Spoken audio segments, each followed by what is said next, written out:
What's up? Welcome to the Confluence.VC podcast. This podcast is meant to give you a personal glimpse into the next era of investors and operators.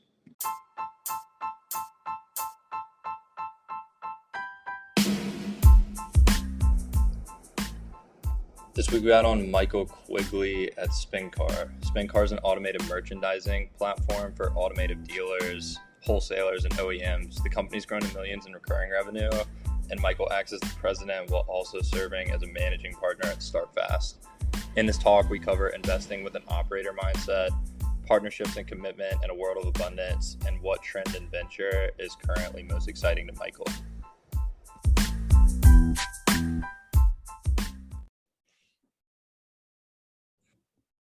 All right, cool. So Michael, we like to start these talks just by learning a little bit more about you and your background. So quick elevator pitch. Who's Michael Quigley? How'd you get to where you are today? And what are you up to? Yeah, so I am a 32-year-old software entrepreneur and investor. Cut my teeth in B2B SaaS, which is also what I invest in, B2B SaaS and B2B marketplaces. Co-founded a company called SpinCar right out of college with a friend of mine. We, obviously started the business at zero. We're approaching 50 million in ARR now. We're in essence a verticalized Shopify for online auto sales. So still growing really fast, having a lot of fun over there. And as kind of a second hat, because I'm not busy enough, I recently teamed up with some of our early investors on a new fund that they're launching. So now I'm on the other side of the table as well, also investing in great B2B SaaS businesses. I love it. We're going to talk about that a little bit more in a second. But before we do that and dive into some deeper questions on that, could you just give us a quick elevator pitch on both StartFast and SpinCar? I know you just quickly touched on SpinCar, but would love to hear just a little bit more detail.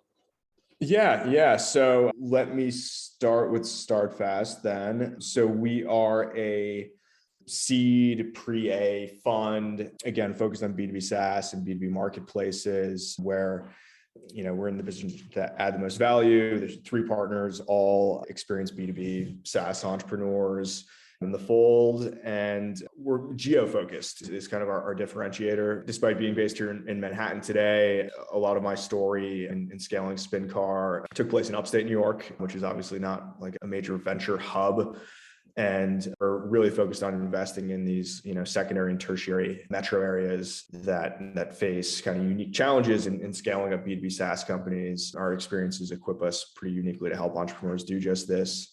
And now, obviously, with the world being remote, I think it's increasingly kind of, become top of mind for folks that, great B2B SaaS companies, great venture capital backable businesses can be built literally anywhere. And we're definitely a bit ahead of the curve in terms of finding these entrepreneurs in these markets that aren't top of mind for most investors, and then to helping them scale. So that's kind of the elevator pitch for StartFast. And then on SpinCar, so I guess what does a verticalized Shopify for automotive really look like? It comes down to a couple key components.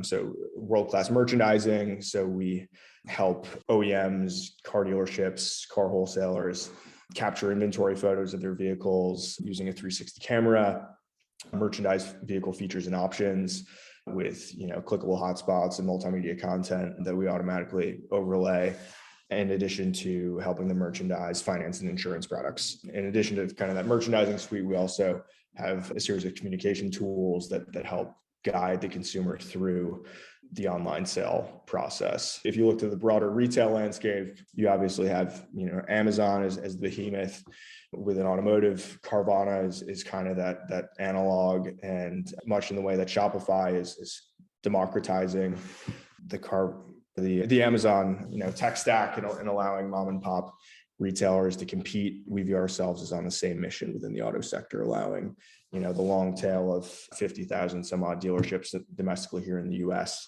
compete against Carvana and Vroom and so forth, who coincidentally are also our customers. So the narrative breaks down a little bit, but that in essence is what we do. Yeah, that is awesome. How big is SpinCar right now, just in terms of employee count? Yeah, so just north of 200 employees. We closed the Series B about 3 years ago now, and have just been growing organically since then. Damn, that is awesome. So that kind of leads us into our next question. I feel like leading a 200-person company is enough for most people to be a full-time gig. It's not for you. I'm interested in how that's helped you, how running SpinCar and scaling it up to become the company it is today, how has that helped you become a better investor just through building out your operating skill set? Yeah, I think even beyond skill set, I would say it's just made me a much more empathetic investor. Being in the trenches every day, albeit, at our size and scale, you don't, feel every single bump in the road like you used to at the seed level, the type of business that we're investing in. But definitely maybe more, I think, empathetic than, the typical venture investor is. And obviously recency of experience. I mean, we just, we're in the market, raising capital, acquiring other companies. And that's allowed me to really keep my finger on the pulse of the buy side market in a way that I think most venture investors who, might have previously been entrepreneurs but stepped away just wouldn't have that same level of connectivity. Yeah, I totally agree. I feel like we've heard that same piece of feedback from a handful of other guests. And it's just the rise of these operator-led rounds where I think that theme is going to stay consistent, where founders want to raise from founders because you guys have a lot of experience and value to bring post check. So I think that's only going to continue. Like, I respect the hell out of you for being able to do both. I don't know how you're able to do both. I feel like I'm trying to dabble and do both at a much smaller scale right now. I feel pretty overwhelmed, but I'm sure managing 200 plus people plus investing as a separate gig has got to take a toll. I guess relating to that in a way. So you partnered up with old investors for the venture fund. What has that process been like so far? And what have been some of your takeaways from it? Yeah, that's right. So, I mean, net amazing experience. I mean, Chuck and Nasser, who are my partners at StartFast, were the second check into SpinCar. So I've known them for 8 some odd years now, and have been partnered with them in the fund for about a year now. So had a 7-year relationship prior to teaming up, and you can't put a price on the trust that you build up over that period of time of having someone as an investor in your business and really getting to know them and how they think.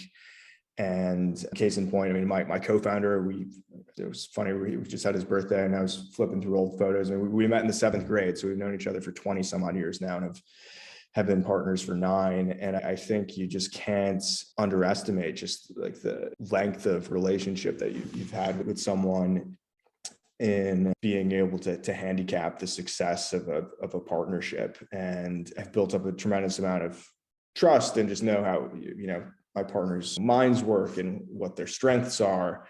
And that's enabled us to really just hit the ground running in a way that I just would be impossible if we didn't have this length of relationship. So they originally invested, did you say it was started 7 years ago? That's when they invested in SpinCar. Yes. Yeah. 7 years ago. Yeah. I was actually reading something recently where it seems like more and more people are just understanding how much abundance, or just adopting abundance versus a scarcity mentality. Like, that seems to be a pretty popular narrative right now. And the only scarcity in a world of abundance is commitment. So I think like having people that are committed to you, figuring out ways to continue to work with them over that long period is super important, because trust can't be bought.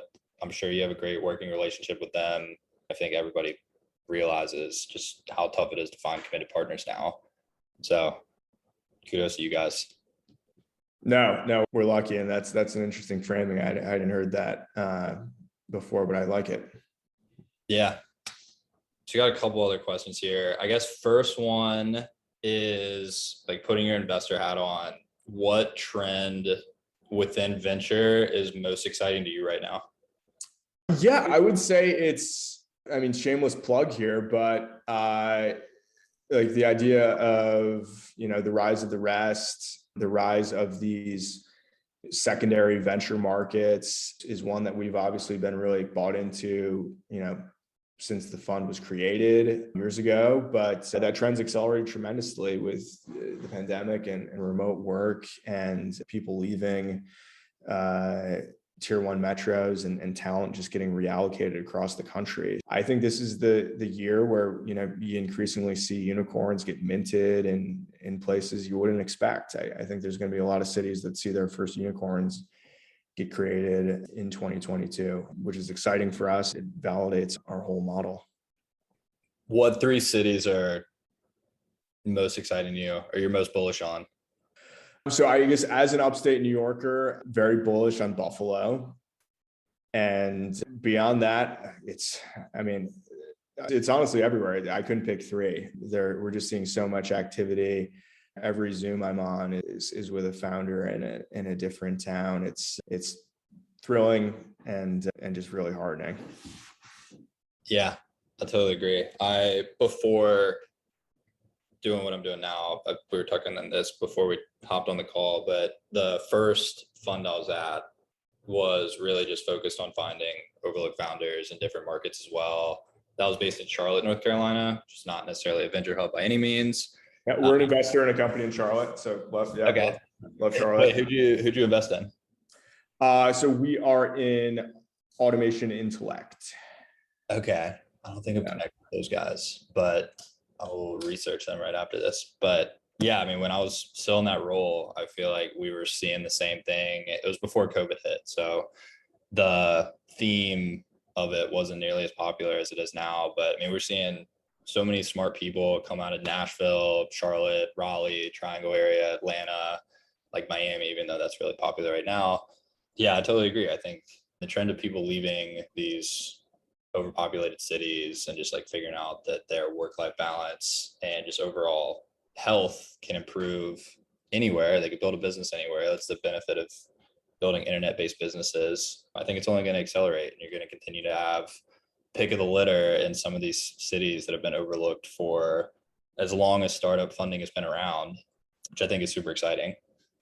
No, it certainly is. We're definitely of like mindset. Yeah.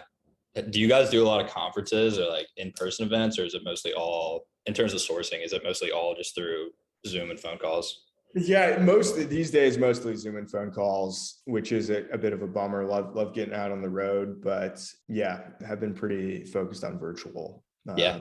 Last couple quarters. Yeah, totally. I guess this is going off script, but I guess the flip of last question, like what trend in venture is most alarming to you? Like, is there anything that's going on in the overall landscape right now that you're like, oh, like that actually seems like could be a net bad for people involved? Yeah, a lot of people talk about this, but I think crossover funds, increasing involvement in venture. Last week, we saw a little bit of a pullback in public SaaS multiples. So I think I was very early on given the advice as an entrepreneur, which now is advice I would never give anyone, but I mean, never say no to a check. I mean, if someone's offering to invest, take the money. I think part of that mentality was, being based outside of a tier one venture hub. But these days, I think we're going to see, unfortunately, probably some folks who took money from crossover funds and potentially not IPO above their last valuation, just because the market has gotten so hot and overheated. Everyone is talking about the $50-100 million like pre-money seed deals that they're seeing. So I think that scares me. I mean, the environment in which, we raised our seed round way back when was a very different one. So it feels like a little bit of a strange world that we're living in right now in that regard. Yeah, I couldn't agree more. I think one thing that isn't talked about enough with these multi-stage funds that are getting more involved at the seed is signaling risk. Like one of the first questions that Series A investors will ask or just look at in their diligence process is, are the previous round investors participating in this one? And as these larger funds are just essentially placing small scale bets at the seed and just doubling down on the ones that they view as the winners, like there's going to be more losers in that batch. And I think it's going to negatively affect those companies when they come to raise their next round, just because they're going to have to be straightforward with the other investors. Yeah, like we're not having participation from our lead because we're one of 20 companies they invest in the last quarter, top 5% of the class. So we're not getting the follow on. I think that's something that entrepreneurs should at least be aware of. No, for sure. And I think LPs and, venture funds as well, or angel investors. I think it just like very few people, it seems like these days are willing to do primary research and diligence. And I mean, increasingly I'm, seeing founders just say, we're not really like offering that level of diligence to our business. We have a lead and we're 2x oversubscribed. Like, are you in, are you out? And there definitely today is this mentality of like, oh, Andreessen is leading, oh, Bessemer's leading. Okay, let's just do it then. So which begets obviously dangerous things. Yeah.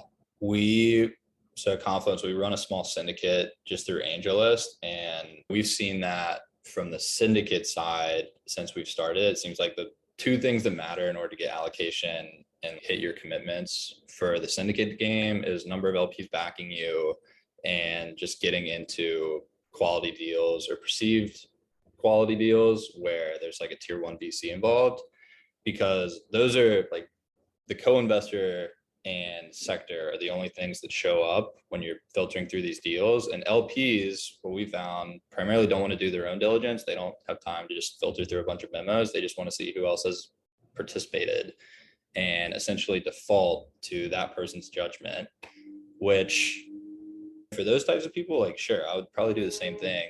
But when other funds are doing it, I don't know. I have kind of mixed feelings on that as well. Like it's just tough to get a lot of conviction. Like you're forced to get conviction, shortening time horizon.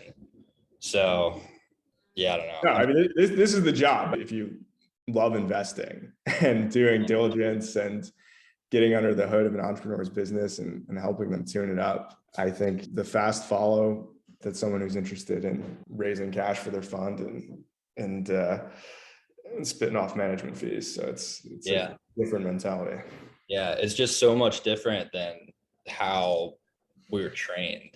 That's changed in the last 18 to 24 months. Like before that, it's like, oh, like you have time to diligence a company, like really get accurate market sizing estimates, growth projections, like competitive analysis, all the stuff that takes time to put together. And now it's just like, you've got a week to wire funds, do your own diligence at your own speed. If not, you can't participate. So I think that change of mindset is just something that took me a little bit to adjust to. No, for sure. The times they are changing. 100%. Well, cool. You want to jump into quickfire? Let's do it. Cool. So we got these at the end. They're just 5 questions meant to be answered in 2 sentences or less. First one we've got is, what is a recommendation you hear regularly that you think is bad advice? Recommendation that I hear regularly, bad advice. I would say we touched on this already, but I never say no to capital. I think these days it's healthy saying no. Yeah. Be picky who you raise from. A lot of capital out there. Abundance mentality. A lot of capital out there. Next one, in the last year, what new belief, behavior, habit has most improved your life? Yeah, for me, not probably the most original, but airplane mode. Just shutting off the phone has done wonders for my sleep recently. Highly recommend. I do the same thing. Yeah, I do the same thing. I feel like I've spent so much time behind a screen where now, like as part of my daily good habits, like one is just to not pick up your phone before 11 and put it down before 11 at night. I think that's a good habit I'm adopting too.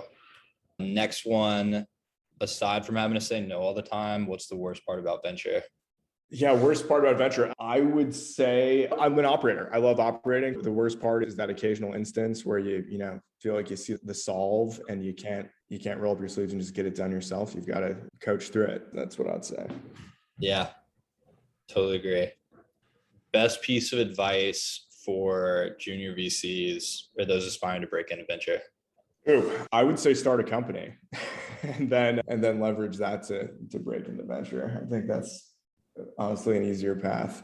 Yeah, I couldn't agree more. I've learned so much just running Confluence. Like, I think experience is the ultimate teacher, and it's the best way to A, make a name for yourself, and B, just learn everything you need to. Last question we got here. Who's a mentor of yours that you'd want to give credit to? Yeah, I would call out one of my super early investors and board members, Lori Sheehan, who is like a Wall Street vet, kind of private equity background, so not the typical venture investor at all, but amazing operator, super strategic, super detail oriented.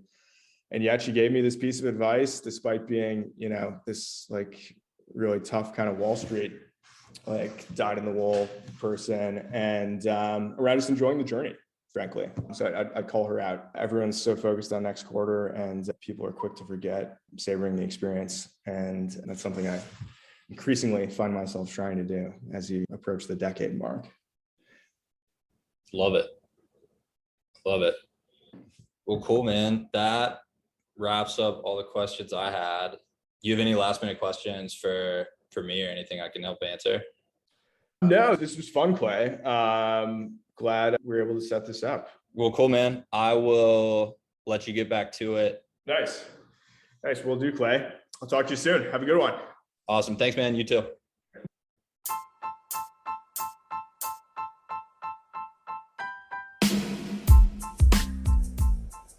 Huge thanks again to Michael for coming on this week. We hope that each of you were able to pick up something valuable from this talk. If you're looking to get in touch with Michael, we've linked his social info in the description below, and you can also find his contact info within the Confluence.VC directory. For next steps, if each of you have not submitted your info to become a member yet, you can do that through our website at www.confluence.vc. And also, if you want to become a subscriber to the newsletter, we offer a ton of free resources in there each and every week meant to help you become better at your individual roles. You can subscribe there at www.confluence.substack.com. Hope that helps. Hope to hear from y'all soon.